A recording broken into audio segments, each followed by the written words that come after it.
18 જાન્યુઆરી 2024ના રોજ સનરાઈઝ સ્કૂલના નાના ભૂલકાઓએ પિકનિક હાલની લેક ઝોન ખાતે આવી પહોંચી હતી, જ્યાં બોટમાં ઘેડા બકરાની જેમ 48 જેટલા નાના ભૂલકાઓ તેમજ 2 શિક્ષિકાઓને બેસાડવામાં આવ્યા હતા। બોટની ક્ષમતા ન હોવા છતાં 30થી વધુ જેટલા વિદ્યાર્થીઓ તેમજ 2 શિક્ષિકાઓને બોટ ઉપર બેસાડી સફર શરૂ કરવામાં આવ્યો હતો। ત્યારે તળાવની વચ્ચે જ બોટ વળાંક લેવા જતા ઉલટી પડી જતા 12 જેટલા નાના ભૂલકાઓ તેમજ 2 શિક્ષિકાઓને કાન ભરખી ગયો હતો। આ સમગ્ર ઘટનાએ રાજ્યને હચમચાવી નાખી હતી, જ્યારે આના પડઘા સમગ્ર દેશમાં પડ્યા હતા। ત્યારબાદ ન્યાયતંત્ર દ્વારા હરણી લેખોના કોન્ટ્રાક્ટર કોટિયા બંધુના તમામ ભાગીદારોને જેલ હવાલો કરવામાં આવ્યો હતો। નામદાર હાઈકોર્ટે પણ આ મામલે વડોદરા મહાનગરપાલિકાનો ઉઘાડો લીધો હતો। હાલની બોટકાંડના તમામ આરોપીઓ જામીન પર મુક્ત થયા તેમજ પીડિત પરિવારના લોકોને રાજ્ય સરકાર દ્વારા પણ 4-4 લાખનું વળતર આપવાની ઘોષણા કરવામાં આવી। ત્યારે પાલિકા તંત્ર દ્વારા પણ હરણી લેક ઝોન મામલે બેદરકારી દાખવવાના મામલે કાર્યપાલક એન્જિનિયર રાજેશ ચૌહાણના પેન્શનમાંથી 5000 રૂપિયા કાપવામાં આવશે તેવો નિર્ણય લીધો છે। ત્યારે પરિવારજનો આક્રંદ યથાવત જોવા મળી રહ્યો છે।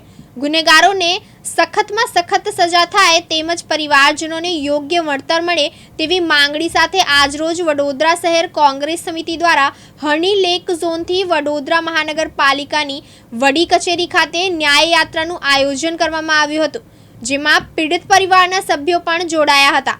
બેનર પોસ્ટર સાથે સૂત્રોચ્ચાર કરી આ યાત્રાનો પ્રારંભ કરવામાં આવ્યો હતો। 18 જાન્યુઆરી 2024 માનવ સર્જિત અને ભ્રષ્ટાચારી નેતાઓ અને કોર્પોરેશનના ભ્રષ્ટ શાસનના કારણે 12 નિર્દોષ બાળકો અને 2 શિક્ષકોએ અહીંયા હરણી લેક ઝોન ખાતે જે દુર્ઘટના બની એમાં જીવ ગુમાવ્યો। આજે 18 જાન્યુઆરી 2025 એક વર્ષ થઈ ગયું, તે છતાં જે લોકો સત્તામાં બેઠા છે એમના પેટનું પાણી નથી હલતું। રાજ્યની સરકાર ગુજરાતની ભાજપની બહેરી મૂંગી સરકાર, બહેરી મૂંગી એટલા માટે કહું છું કારણ કે જ્યારે આ ગયા વર્ષે 18 જાન્યુઆરીએ બનાવ બન્યો હતો અને જ્યારે આ નાના બાળકોના મૃતદેહનું પોસ્ટમોર્ટમ થતું હતું એસએસજી હોસ્પિટલ ખાતે, ત્યારે આ રાજ્યના ગૃહમંત્રી, બોલકણા ગૃહમંત્રી અને રાજ્યના મૃદુ મુખ્યમંત્રી આ બંને જણાએ કીધેલું કે કોઈ પણ ચમરબંધીને છોડવામાં નહીં આવે। આજે એક વર્ષ થઈ ગયું, ચમરબંધીઓ ખુલ્લેઆમ ફરી રહ્યા છે। જગ જાહેર છે, મીડિયા પ્રેસને ખબર છે ને નામદાર હાઈકોર્ટે લપડાક મારી, એમાં પૂર્વ મ્યુનિસિપલ કમિશનર ડોક્ટર વિનોદ રાવના નામ પણ ખુલ્યા। તે છતાં આ રાજ્યની ભાજપ સરકાર આ ખાડા કાન કરે છે। આજે પણ આ જે પીડિત પરિવાર છે એ ન્યાયની આશા ઝંખી રહ્યો છે। આજે પણ એમને જે રાજ્ય સરકારે જે આર્થિક સહાય આપી એ આર્થિક સહાય આની સામે કશું નથી, અને કોઈ પણ મોટી રકમ તમે આપી દો આજે કોઈના જીવ કરતાં મોટી નથી, પરંતુ માનવતાના ધોરણે જેની મેટર અત્યારે હાઈકોર્ટમાં પણ ચાલી રહી છે કે જે પીડિત પરિવારે માંગણી કરી છે, નાયબ કલેક્ટર એના પર પણ તપાસ કરી રહ્યા છે। પરંતુ જે ભ્રષ્ટ અધિકારીઓ છે, જે સમયમાં જે મેયર હતા, સત્તા તો ભાજપની હતી, મેયર ભાજપના હતા, મ્યુનિસિપલ કમિશનરનું હાઈકોર્ટે નામ કીધું, તે છતાં આ લોકોના પેટનું પાણી ના હાલે। નિર્દોષ બાળકો આજે એક માનવતાના ધોરણે વડોદરામાં ભવિષ્યમાં કોઈ એવી દુર્ઘટના ના બને એના માટે એક ઉદાહરણ તો ઊભું કરો। વડોદરાની પ્રજાએ બીજેપીના નેતાઓને ખોબે ખોબરીને વોટ આપ્યા, આના માટે આપ્યા છે? તમે ન્યાય ના આપી શકો?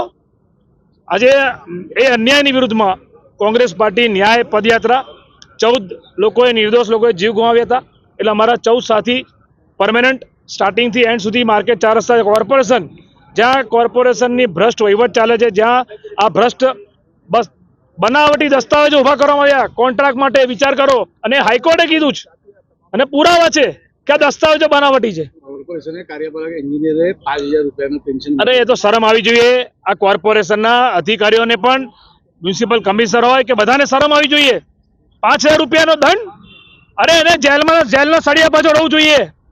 એ હત્યારો છે એ અધિકારી, જે મેયર હતા એ પણ હત્યારા છે। જે મ્યુનિસિપલ કમિશનર છે, કારણ કે આ લોકોએ મિલીભગતના કારણે આવા બોગસ કોન્ટ્રાક્ટરોને કોન્ટ્રાક્ટ મળે છે અને નિર્દોષ બાળકો જીવ ગુમાવે છે. દુઃખ થાય છે અમને, આજે દુઃખની લાગણી વ્યક્ત કરી રહ્યા છે. અને વડોદરા શહેરમાં તમામ જેટલા પણ પીપીપી મોડેલ છે એ બધાના ધજાગરા ઉડ્યા છે. અગાઉ પણ કીધું છે કે ભાજપના ભ્રષ્ટ શાસનમાં 3 જ વસ્તુ થાય છે: મીટિંગ, ઈટિંગ અને ચીટિંગ. અને ભ્રષ્ટાચારની ચરમસીમા વટાઈ ચૂક્યા છે. વડોદરાની પ્રજા એ પૂર પણ જોયું અને આ બધી હોનારતો પણ જઈ. ભગવાન અને કુદરત તો માફ નહીં કરે, પ્રજા પણ આ ભાજપના નેતાઓને ના ભ્રષ્ટ અધિકારીઓને માફ નહીં કરે.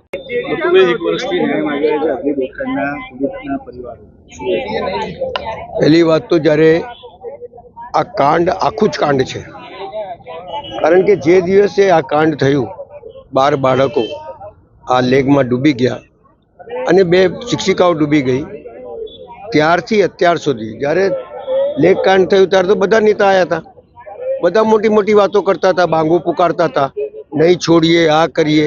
તો પછી બધા જામીન પર કેવી રીતે છૂટી ગયા? મૂળ સરકાર જ એના ઉપર સંડોવાયેલી છે. જે લોકો ભાગીદાર છે એ તમામ સંકળાયેલા છે, જે સ્કૂલવાળા છે એ બી સંકળાયેલા છે. પાર્ટી જોડે સંકળાયેલા હોય એને બચાવવાની પાર્ટીની ફરજ હોય એ પ્રમાણે મને તો લાગી રહ્યું છે. કારણ કે સરકાર આંધળી બેરી લાગે છે કે જેના નિર્દોષ બાળકો મરી ગયા, જે સ્કૂલમાં ગયા એ લોકોએ જબરજસ્તી સ્કૂલમાંથી મોકલ્યા, કોઈને કશું નહીં, બધા નિર્દોષ છે. તો બાળકો ગુનેગાર હતા કે એમના પરિવાર ગુનેગાર હતા? અમે લોકો ઉભેલા છીએ ન્યાય માંગવા માટે, સજા થાય. મેં તો પહેલા દિવસે જ મૂકેલી, તમને ખબર છે કે પહેલા દિવસે 25 લાખની મેં દરખાસ્ત મૂકેલી કે ભાઈ કમસે કમ 25 લાખ રૂપિયા અમને આપો. તો સરકારે 4 લાખ રૂપિયા મોકલી દીધા. બાળકોની કિંમત 4 લાખ રૂપિયા છે, શિક્ષિકાઓની કિંમત 4 લાખ રૂપિયા છે. શું એમની જાનની કોઈ કિંમત નહીં? આ સરકાર ચલાવે છે કે લોકોને ઊંધા ચશ્મા પહેરાવે છે? સરકાર જો સાચી હોય તો બધાને પકડીને જેલમાં નાખો, નિર્દોષ બાળકની હત્યા કરનારાઓને બધાને અંદર કરો, એવી માંગ સાથે અહીંયા ઉભેલા છે. રાજકોટ અગ્નિકાંડમાં ન્યાયની અપેક્ષા રાખે છે, ત્યાં વળતર મળે છે, પણ વાત આવી છે હની બોટકાંડની. કેમ આ કરે? તમે સુસાગર બોટકાંડ થયો તે વખતે બી આવું કરેલું. એ લોકો સુપ્રીમમાંથી આદેશ લાવીને પૈસા વળતર મળ્યા છે. આ સરકાર આંધળી બેરી મૂંગી અને એમના પાર્ટીના કાર્યકર્તાની સરકાર જેવું સ્પષ્ટ દેખાઈ આવે છે. કાર્યપાલ એન્જિનિયર ફરિયાદી કાર્યપાલ એન્જિનિયર કોઈ ફરિયાદી નથી, બધા મળેલા છે.